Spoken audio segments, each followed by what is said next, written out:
Jung's idea, essentially, and this is an idea that was shared by people like Piaget, so we're not going to say that Jung or Freud just pulled this idea out of the air, was that the birthplace of mythology and literature, for that matter, was the dream. That they share structural, that they share what? Mode of information presentation. And it's a relatively radical hypothesis, but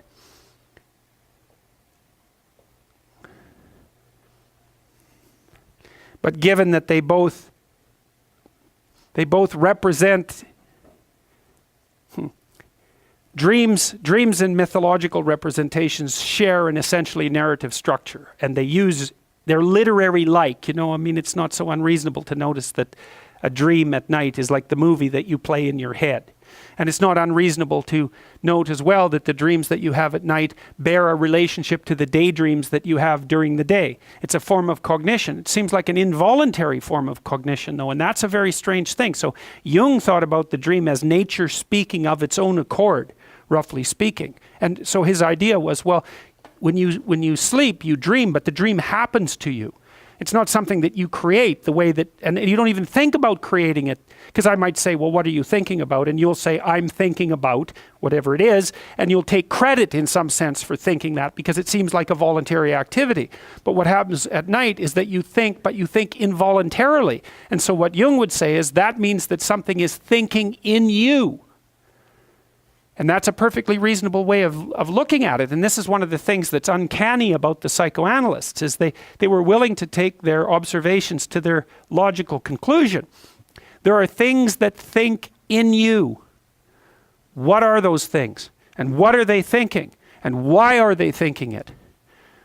Now, if you do dream analysis, and this is a tricky thing, because who's to say if your damn analysis is correct, right? It's very difficult to understand that. If you do dream analysis with someone, you generally have them lay out their dream. And then you ask them when they're going through their dream a second time, they lay out their dream and you can kind of get a picture of it. And then they lay out their dream a second time, and as they go through it, every time they mention a detail or a character, you ask them what that reminds them of. And the hypothesis is that the dream is presenting an image or an idea that's associated with a network of ideas, and that if you can expand on the network of ideas as you go through the dream, you can elaborate on the dream, you can expand it upwards, and you can start to see what it might be attempting to put forward. Now, Freud's idea was that the dream knew what it was doing, but that its content was being suppressed and oppressed by an internal censor. So the dream had to be sneaky about what it was saying because it was going to deliver a message that the person didn't want to hear. And that was tied up with his idea of repression. But that's not Jung's idea. See, Jung's idea was different. He said, no. The dream is trying to tell you what it's trying to tell you as clear as it can. That's just the best it can do. And so you could think of the dream, and this is, I believe, the right way to think about it. The dream is the birthplace of thought, the same way that artists are the birthplace of culture. It's exactly the same process. It's that your mind is groping outward to try to comprehend what it has not yet comprehended. And it does that first by trying to map it onto image. And it's doing that in the dream, and it's somewhat incoherent. And well, let's stick with incoherent, because it's not yet a full-fledged thought. It's the birthplace of thought. It's a fantasy about what might be.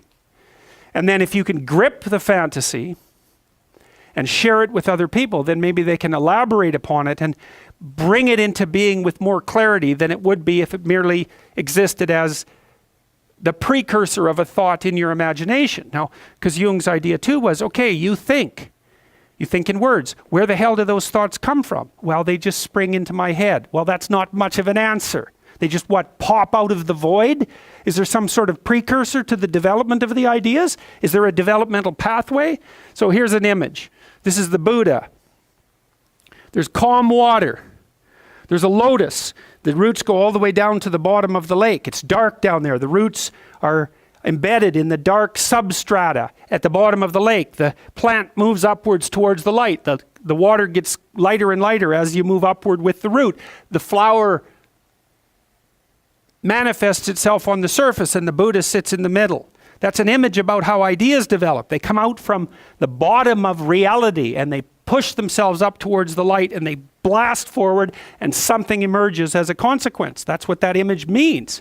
And it's an image, the gold Buddha that's sitting in the middle of the lotus is an image of the perfect person. You could think about the gold Buddha who sits in a triangle as exactly the same thing that's the eye on the top of the pyramid. These are all the same ideas.